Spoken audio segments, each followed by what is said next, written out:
Welcome to Discover Greater Lansing. Whether you're exploring the rich history of the state capital or indulging in incredible local food, there's always something exciting happening here. Discover living. Discover mobility. Discover downtown. Discover giving back. Greater Lansing offers breathtaking activities and outdoor adventures, ensuring a perfect balance of city life and natural beauty. Discover the warmth. Discover the charm. Discover Greater Lansing. The journey begins now. Hello again, and welcome back to Discover Greater Lansing. I am beyond thrilled today to have some very special guests in the studio. We have Michigan State University's very own and somewhat new President Guskowitz, and thrilled to have him. He is making leaps and bounds and getting to know the community, getting to know the campus, which is a city unto itself. And so we were going to really deep dive into everything that's Spartan Green today. And with me, I have a co-host. I am thrilled to have Janet Lilly join me. Janet is MSU's Assistant Vice President for Community Relations. So we're going to be tag teaming, asking President Guskowitz about everything that is so important to our beloved campus in Michigan State University. So let's get started. You've been here, starting to, familiarize yourself with the community, the campus, the people, and what it means to become a Spartan. And in that time, what are some of your very first impressions? Yeah, well, first of all, thanks for having me. And this is a lot of fun. And I've been out on a listening and learning tour around campus, but also out and about around East Lansing and Lansing, and trying to gain a better appreciation for what this area has to offer. And it's a very passionate community, and certainly passionate about the Spartans. And but Amy and I have felt very welcomed here over these initial few months, and it's been really special. We still have a lot to learn, but everything so far has been going great. So right, and I mean, fun. It's not a little job. It's a pretty big job, and you're Big Ten school. All the students, and there's just so much. So the phrase, drinking out of the fire hose is probably applicable. But just what does a typical day in the life of the president of MSU look like? It's been busy, and you are right. It is a big place with a lot of people, 51,000 students, thousands of dedicated employees and faculty, and a community that wants to be a part of our campus. As I remind people that being a great public university, our doors are always open to the public, and in doing that, we have to make sure that we offer programming for the community, beyond the educational and research opportunities for our students and faculty. We have to make sure that we have a safe and welcoming community, and that's something that we've been working on. But it's been busy, but I sort of brought this on myself because I told my team early on, even before I got here, I said I want to go out on this listening and learning tour. I want to meet with all the colleges and then all the administrative units, and so that means there are 48 stops on this tour, and today I finished the 22nd of those stops, and so still a lot to learn, but from what I've seen so far, it's been fantastic. Right, and so much, and I think about the capital city here, sometimes people want to talk about Detroit or Grand Rapids, but you're right here in the heart, and the gem of our capital city, which I'm going to say is an emerald because of the Spartan Green, but we are, again, I can't imagine the enormity of the work you have to do, but again, it's a very loving, welcoming community, and we can tell just today, people just stopping and wanting to get to know you a little bit, and that is impressive, and that's what we're all about in Greater Lansing. And I'll turn it over to Janet, because I'm sure she's got some probing questions as well. So by academic training, you're a neuroscientist, and you've spent a tremendous amount of your academic career on concussion research. Tell us about your work. So I became very curious about sport-related concussion when I was working for the Pittsburgh Steelers. I realize we're in Detroit Lions country here, but I grew up outside of Pittsburgh, Pennsylvania. Had a chance to work for the Steelers back in the early '90s, and it was just concerning to me. I was an athletic trainer for them, and why it was that we seemed to be so unsure about how to diagnose concussions. We seem to be sending players back into the game back then when they perhaps may have sustained a concussion, but yet would hold them back from a knee injury or an ankle injury for 2 weeks. And so I went off to do my graduate work at the University of Virginia, then from there down to UNC Chapel Hill, where we started a research program. And we've done everything from developing protocols for youth sport. We've done a lot of work looking at the helmets and mouth guards and ways to protect against concussion, and then began to work with the NCAA and the NFL. Changed rules in the NFL. The kickoff rule changed back in 2011, 2012 was a result of our research, where we put sensors in helmets and identified that kickoff play was one of the most dangerous in sport, or at least in the sport of football. So it's been fun, and the neat thing is that we're doing some really important work here at Michigan State University in sport-related concussion, and so I'm pleased to be here, and I'll be able to work alongside that team as part of my faculty appointment, which 99% of my job is going to be as the president of the university, but they're going to free up a little bit of time to do some research as well. Oh, that's great. So you mentioned being a personal trainer years ago, working for the Pittsburgh Steelers. What was your very, very, very first job, or was that it? Yeah, it was an athletic trainer, Okay. so I was on a sports medicine team, and so we that was probably my first job. I mean, I had jobs in college, but that was a lot of fun. And then I went back into graduate school and took on an assistantship there. But my first real job, as I've said, where I was gainfully employed, I guess, was as a faculty member at the University of North Carolina in 1995. So we have a college audience here. So what were some of your college jobs? Well, the college jobs, yeah, I mean, it was anything from, I used to work for the student newspaper as an undergraduate. I was a dual major in athletic training and in journalism, and so I had a chance to write for the school newspaper. Also had a chance to write for the Philadelphia Inquirer for a while, which was fun. And then I worked as a physical therapy aide at a sports medicine clinic, and then did a lot of work in assistantships, working as an athletic trainer when I was at UVA as a graduate student. I also am from the Keystone State, so right. We won't talk too much about that state because we love Michigan and we especially love greater Lansing area. But I wanted to now talk about, this show is about live, work, and play. And so we talked a little bit about your work, giant job, but we know that our families are so important and help, they're the foundation from which we can do all great things. So tell us about your family and that you brought with you, and I believe you have 4 children. Tell us about how they're adjusting to life in the greater Lansing area.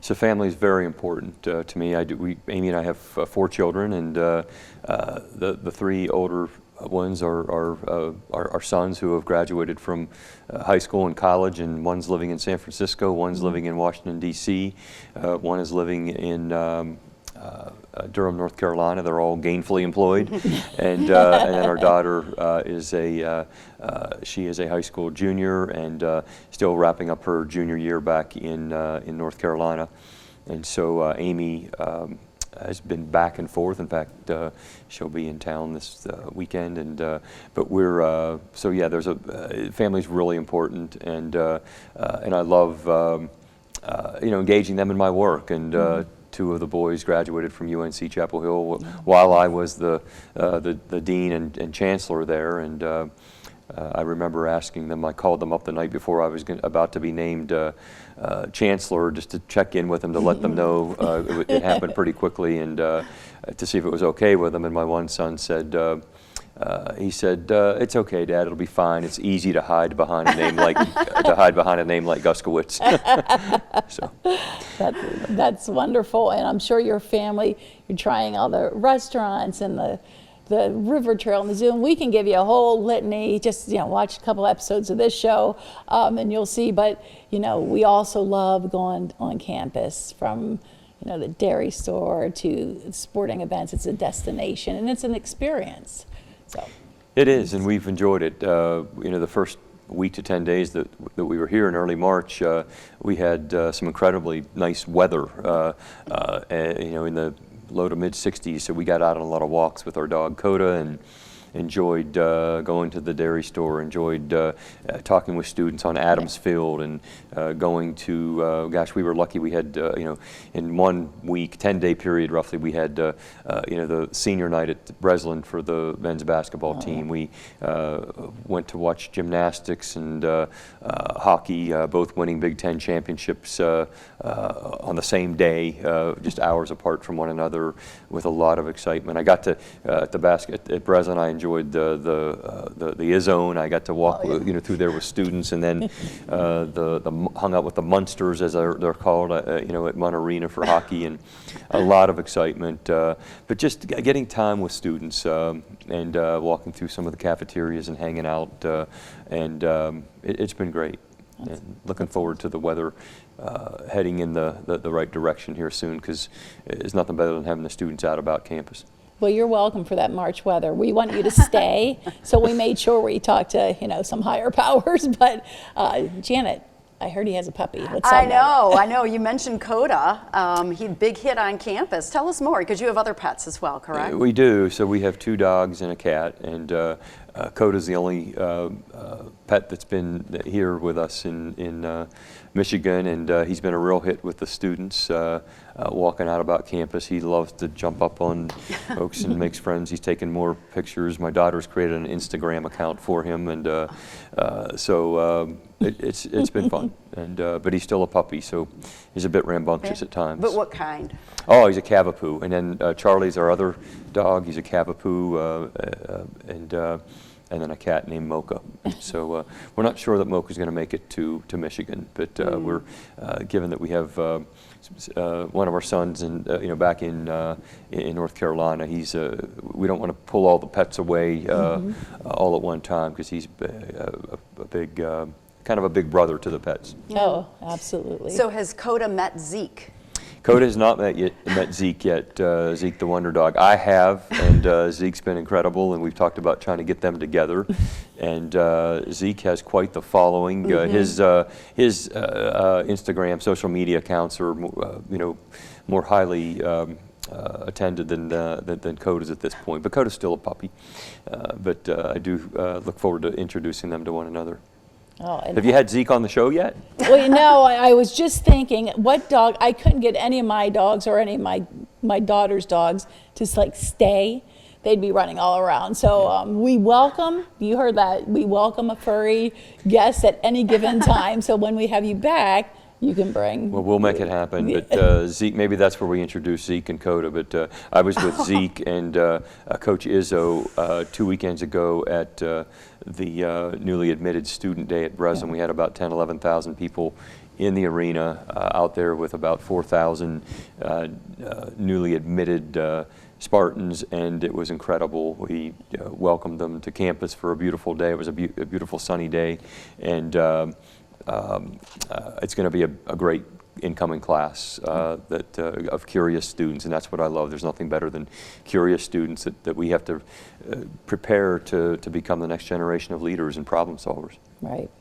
I could have just a show just about dogs and pets and talk about the amazing veterinary school and care that you have out there. I've had a number of my dogs on emergency situations, but again, we're here to talk about you and get to know you more. Well, that'll be stay tuned. But our veterinary school is incredible. It was one of the first stops on my listening and learning tour in week 2, and so impressed with the faculty there and the research. I think what a lot of people don't realize is that while yes, it's an amazing clinical care facility for the community, for their pets, but it also the faculty there are conducting world-class research and game-changing research that's helping to better diagnose illnesses in animals and small and large animals, and very cutting-edge work to try to improve the health and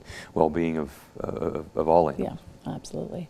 Well, obviously the president's house is pet friendly. I know, right? that's what I'm thinking. What is it like to live in the president's house, and in the backyard is the music school? So you must hear students practicing and? We are. We really enjoy it. As you know, the music, the College of Music is right there behind Cole's house, and so if we're sitting out, on the patio out back, we don't need, to have our Spotify on playing our favorite playlist. It's emanating right out of the building there, and I had a chance to stop and heard some incredible performances on our listening and learning tour a few weeks ago there.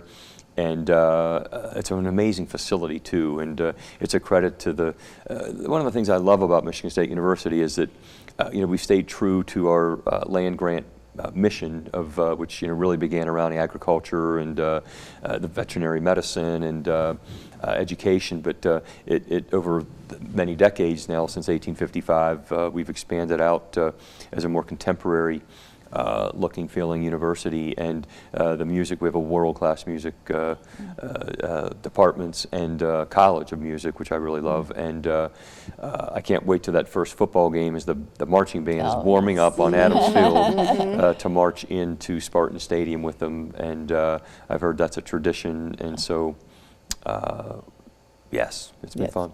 I also hear you're a runner. Have you run around campus, or is it mostly on a treadmill? But we have great paths for running in both campus and the community. Yes, I'm not a very fast runner, but I love running. I usually try to start off each day, at least 5 or 6 days a week, with some exercise. I often say that exercise is medicine. With my background in sports medicine and exercise sports science, it's important, and kind of clears my mind before I start the day. When it's dark out and cool in the mornings, I usually start it on the treadmill while I'm reading notes and preparing for my day.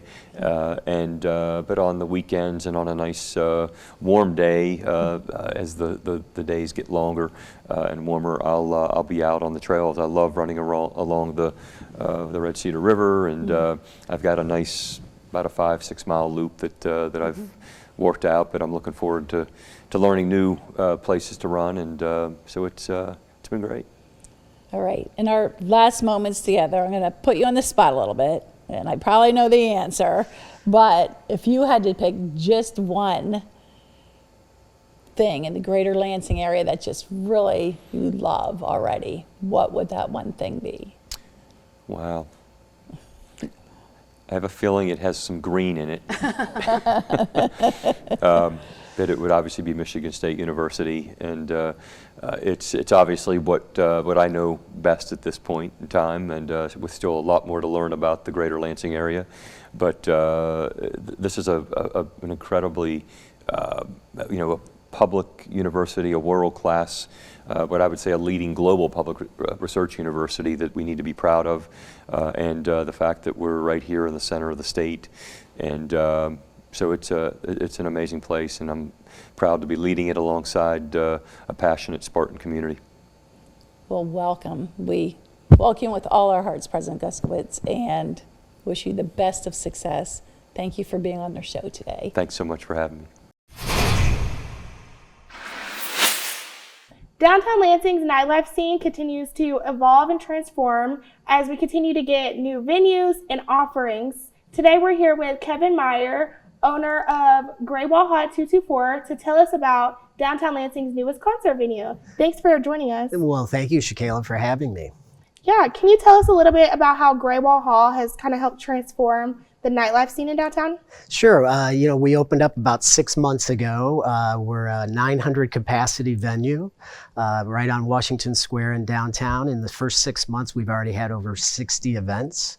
And over 12,000 people, and those people are coming downtown Lansing. They're spending money at adjacent restaurants. They're enjoying the evening, having a dinner before the show, maybe, and seeing all the shops down in downtown, and they're staying in hotels. So that's how we're transforming downtown, and it's working. Yeah, that's an incredible amount of people. Can you talk a little bit about the types of shows and events that you have? Sure. We've had many different genres of music so far, and even featuring some comedy, Pure Options stand-up comedy series. And our shows have been from rock to punk rock to country to rap, to comedy to folk, singer-songwriters. We even had a poetry night. Wow, that's awesome. Yes. And so what if people are interested in having private events? Yeah, so we those 60 events I mentioned, some of them were private events. So we had the facility available to book for weddings, corporate events, and private parties. And they can get all that information at our website. Awesome. Thank you so much for joining us. Thank you.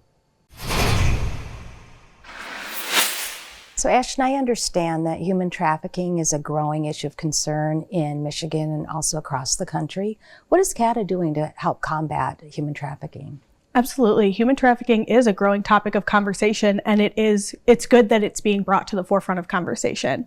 So CATA has been partnering with the Lansing Police Department to implement a multifaceted approach to addressing the issue in this region. We've been working on both the prevention and the awareness side of it, ensuring that the general public knows the indicators of human trafficking, what they should be looking for, what they should report, and how they should report it. How would a member of the public report human trafficking activity or suspicious activity? Now, there are a number of ways that someone is able to report those kinds of things. In 2022, CATA offered a solution for our riders. It's called the CSAY app. They can download it on their phones and report any kind of safety concerns that they may see, and that includes human trafficking. It's a simple and easy interface where they can anonymously report those concerns that they may have, and it's funneled through our operations center or our customer experience representatives to report and address as appropriate. Other options they may have are reporting to the National Human Trafficking Hotline, which they can do both over the phone or online. Excellent. And how many cases have been reported? Do you know? Through our app, we've had about 52 total reports, but that includes safety concerns as well as human trafficking reports. So when you say safety concerns, what might that include? Someone had an issue with an operator, or they had an issue boarding the bus, or they saw something wrong with a shelter, something like that would be a safety concern. Thank you for sharing. I have Dan Shanahan, the East Lansing branch manager with Eaton Community Bank, here with me today, and we're going to talk about how to save more money. And seriously, who does not want to save more money? Right. So do you have a magic wand or something that you're going to use as a banker to help our clients out with this? Well, I wish, Karen, and thanks for having me on. Magic wand would be nice, but it's not as difficult as people think. You see, the truth is, people get anxious about savings, and then they kind of put it off and they don't think about it, and that can just make the problem a whole lot worse. Definitely. I can see how that would happen, but really, what's the solution? That's a good question. So the solution is, first you want to create a realistic budget. And so that you want to have a full understanding what goes in your account every month, what comes out of your account every month. And you've got to be realistic. You know, you don't want to budget for the lifestyle of a minimalist if you're not one. We suggest the 50-30-20 rule. So what that means is 50% of your income on needs, like housing and utilities, 30% of your income on wants, like dining out and entertainment, or for me it's golf. And that leaves 20% left over for your savings. Then it's as simple as following your budget and automating the savings. So what that means is you want to have a checking and savings accounts, and there's lots of different types of accounts, so you want to consult with your personal banker to see which one's best for you. Then when you set up your direct deposit, you simply assign that 20% to go automatically into your savings account so that you don't have to think about it. It's a great way to build up that emergency fund or save for a predetermined goal. Once you've got a healthy savings, you can move on to tackling any high interest debt that you might have or make some savvy investments. And we've got some great tips on this and even more on our blog at eaton.bank. Nice. Sounds like a great financial resource that will cover a lot of different questions and topics that your banker clients may have. Absolutely. Thank you for sharing. I really appreciate it. And again, you're a wonderful resource in the community. Thank you so much. Middle Village is back and better than ever with 5 new stores and a brand new location. We're here today with Oscar Pena, Black Rose Design, to learn more about his business. Hi, thank you. My name is Oscar Pena, and I started Black Rose Designs a couple years ago, just trying to fill the time of the pandemic as I was at home, and I kept it going. Great. Well, what kind of things do you offer? What do you do? I do a lot of denim. I make things out of leather, and we're looking to kind of expand some of the fabric choices when we open up on May 2nd. Perfect. Is it primarily menswear? There's a lot of menswear. I started by making things for myself, and I'm trying to branch out to women's wear as well. Awesome. And what are you most excited about when you join us? I think the Atrium building is really pretty, space. and I'm excited to be in that building. Nice. We're super glad to have you. Tell me about how you got started with the sewing. Like, where were you inspired, or who did you learn from? My grandmother was a seamstress for a long time, and she taught me a little bit as a kid. I didn't pay attention well enough, but later on I kind of brought back some of that teaching and figured it out. Awesome. Well, we're excited to have you. Thank you for joining us today, and we'll see you at Middle Village. All right. The Lansing Regional Chamber is pleased to be part of Discover Greater Lansing, where we will celebrate and showcase the economic growth and assets that define our region. We are experiencing an extraordinary transformation with over $4 billion in new investment and thousands of new jobs. Placemaking, including the integration of arts, entertainment, and culture, plays a pivotal role in shaping our vibrant communities. Infrastructure is the backbone of economic growth, and we're seeing historic levels of investment exceeding $800 million, including the planned reconstruction of Michigan Avenue, connecting Michigan State University to our state capitol. As you embark on your journey to discover Greater Lansing, we encourage you to immerse yourselves in the unique experiences our region has to offer, support the small businesses that form the heartbeat of Lansing, and joining us in fostering an environment where innovation, collaboration, and prosperity flourish. Together, let's build a stronger Lansing. Hi, I have Amy Richter-Perkins here today with me from Colliers, and it's a commercial firm. So we're going to talk a little bit about commercial real estate this morning. So Amy, first of all, welcome. I'm really glad to have you on the show. Just wanted to touch base. When a person wants to maybe start a business in the greater Lansing area, I know you specialize in retail.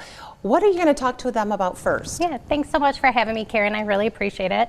I think it's important to understand the retail market, which it could include shopping center space, mall space, freestanding buildings, restaurants, pharmacies even, urgent care. They're all considered retail real estate. Nice. In our segment. And I think what's most important, obviously, for everyone is location.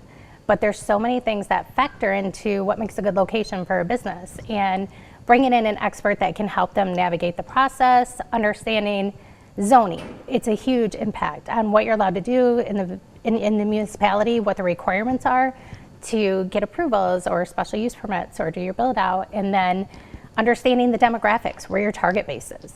That would be huge, I would think. You know, I do that in residential real estate. You know, it's really about the full picture, not just what you're going to put in that retail space. It sounds to me like you can help pull out together permits and all that kind of stuff. And so great. With Colliers, we have a global platform and a lot of resources to help pull all that information, to help guide them through the process, understanding if it's a better fit to buy or lease, understanding what goes into a commercial lease, in navigating through the process. And, yeah, there's a lot to consider, and we're happy to help. Nice. Well, I'm going to encourage our viewers to go ahead and contact you guys directly. It sounds like it's a big process, and you guys can lead the way. So thanks for joining me. Thanks so much. I appreciate it. Wow, what another great show and another reason to discover Greater Lansing. So many wonderful things happening in our great, great community. From living, working, and playing, we've got it right here in Greater Lansing. Thanks for joining us.